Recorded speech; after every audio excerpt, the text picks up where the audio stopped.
Hello friends.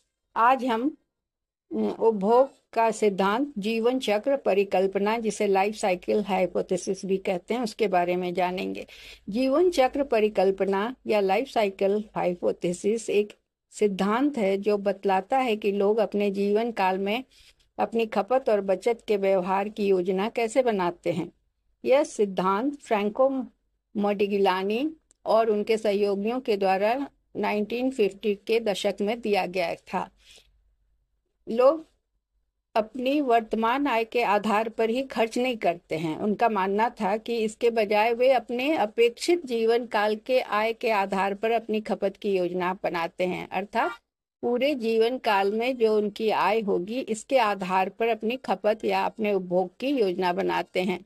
लक्ष्य अपने जीवन काल में उपभोग को स्थिर रखना है, भले ही आय में उतार या चढ़ाव हो। तो जीवन के प्रमुख चरण उनके हिसाब से उन्होंने बतलाया कि पहला है युवावस्था, जिसमें कोई आय नहीं होती या कम आय होती है। लोग युवा होते हैं, अक्सर स्कूल में या करियर की शुरुआत में होते हैं। वे उधार लेते हैं या परिवार की बचत पर निर्भर करते हैं। बचत आमतौर पर नकारात्मक होती है इस अवस्था में।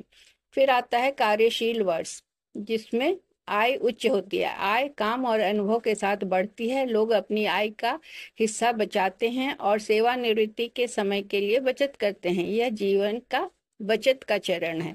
सेवानिवृत्ति, कोई काम नहीं, कोई आय नहीं, लोग काम करना बंद कर देते हैं, आय कम हो जाती है या बंद हो जाती है।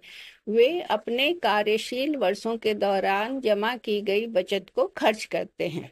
इसे हम ग्राफ के द्वारा भी दिखा सकते हैं। एक विशिष्ट ग्राफ में आय के एक हम्प आकार के वक्र को दिखाता है, जो कार्यशील वर्षों के दौरान बढ़ता हुआ बतलाता है और सेवानिवृत्ति के बाद गिरता हुआ।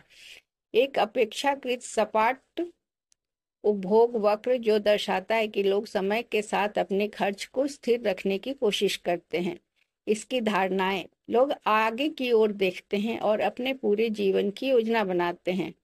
यह मानता है कि लोग तर्क संगत हैं और जीवन काल उपयोगिता को अधिकतम करने का लक्ष्य करते हैं। क्रेडिट बाजारों तक पहुंच उधार लेने और बचत करने की अनुमति देती है। लोग अपने जीवन काल आय की अपेक्षाओं को जानते हैं।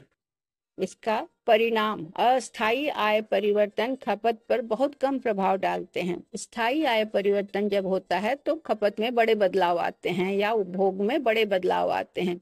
खपत का तात्पर्य उपभोग से है। बचत व्यवहार न केवल आय पर निर्भर करता है, बल्कि उम्र और जीवन चरण पर भी निर्भर करता है। हालांकि इस सिद्धांत की आलोचना